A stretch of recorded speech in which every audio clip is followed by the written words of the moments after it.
Buenos días, primitivos pobladores de Durania. Iniciamos hoy esta serie de videos sobre la historia de Durania para cambiar el estilo que vengo tratando en el grupo Un día como hoy en Durania. Vamos a conocer entonces la historia de los primitivos pobladores, los indígenas que fueron los dueños absolutos de estas tierras. Debemos empezar diciendo que efectivamente los indígenas fueron los amos absolutos y los dueños absolutos de las tierras americanas hasta que llegaron los europeos a someterlos y saquear su riqueza. Historiadores y demógrafos calculan en 60 millones de los indígenas muertos por la invasión de América, o como dicen otros, el encuentro de dos mundos. Los que no murieron a plomo y las bayonetas murieron por las enfermedades que trajeron, tifos y viruela.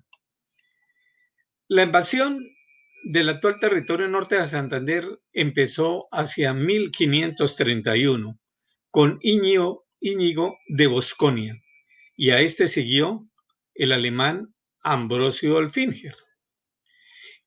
Pero los primeros conquistadores que pisaron o pasaron por estas breñas de la Ocarena fueron Pedro de Ursúa y don Ortún Velasco de Velázquez a principios de 1551. Esto es 16 años después de que hubieran llegado al norte de Santander. Ellos salieron de Pamplona, recorrieron los caminos de Cuajadoras y Atoviejo. Otras investigaciones indican que hacia el año 1566, o sea, 15 años después, pisó estas tierras el capitán Francisco Fernández de Contreras, vecino de Pamplona.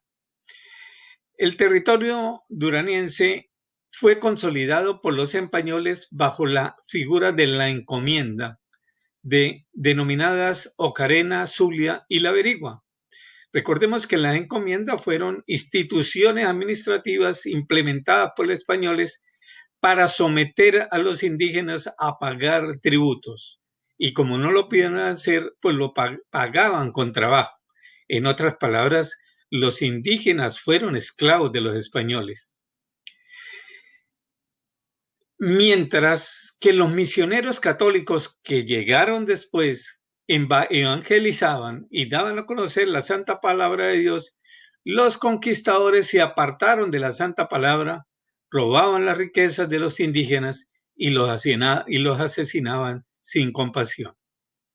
Bochalema fue originalmente un pueblo de indios y Durania, recordemos, hizo parte de ese municipio hasta el 30 de abril de 1911, cuando al otro día empezó el municipio de Córdoba. Comillas, el poblamiento firme que tenemos mejor documentado es el que realizó don Antonio Beltrán de Guevara en 1602, quien no solo recompuso el poblamiento de Montalvo, sino que le agregó los indios orotomas u oporomas y asignó sus tierras de resguardo.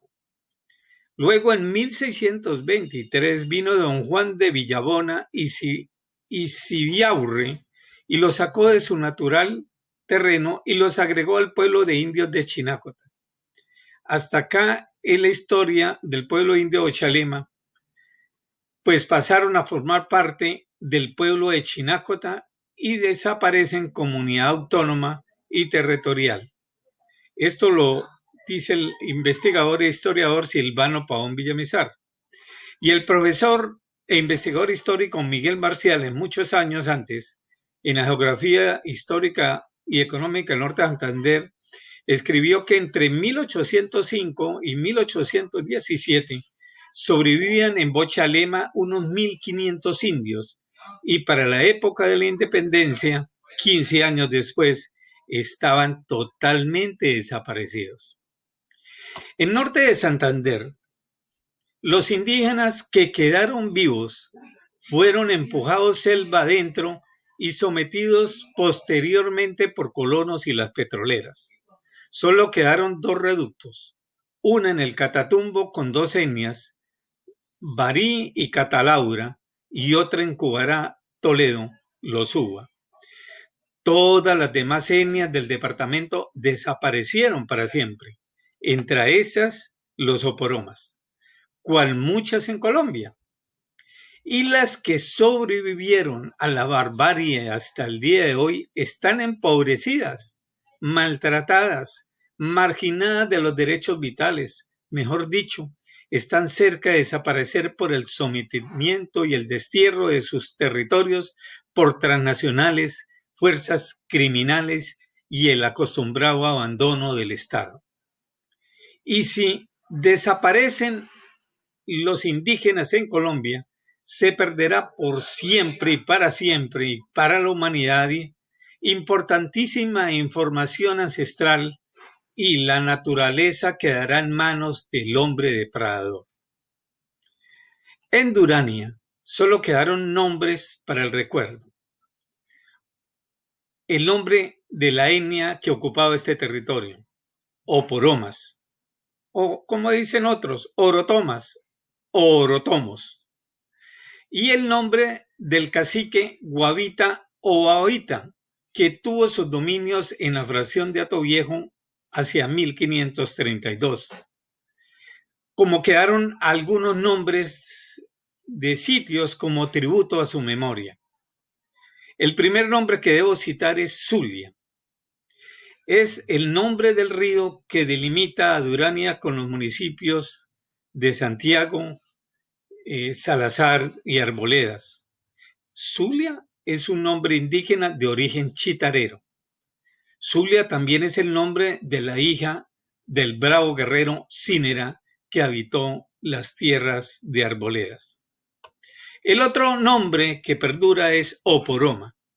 Es el nombre de una quebrada que nace en las estribaciones de la cordillera del lado occidental del municipio, en la vereda El Inmenso, que hace parte de la gran cuenca del río Zulia.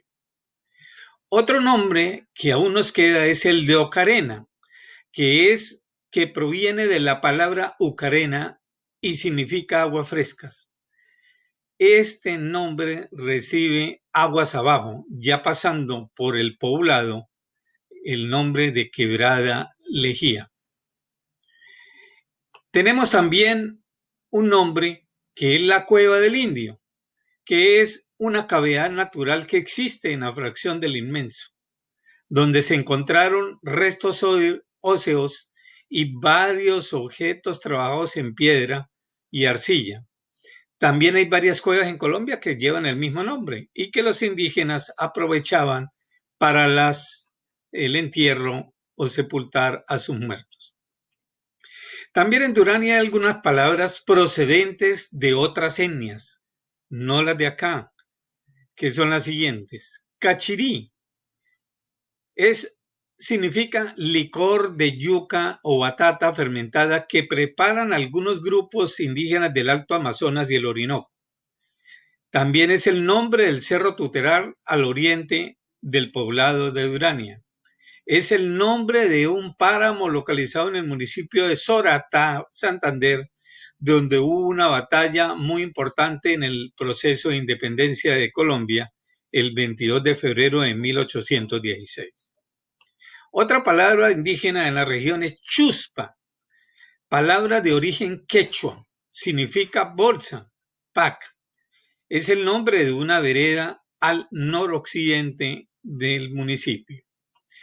Troja deriva de troje, es una palabra del pueblo totoró o tontontuna en el Cauca y de otras etnias y significa depósito de productos agrícolas, especialmente de maíz y frijol. También se refiere a una empalizada para sostener el crecimiento de las plantas. Vaya la troja si quiere maíz regalado, fue una frase que corrió en el naciente caserío de la Troja.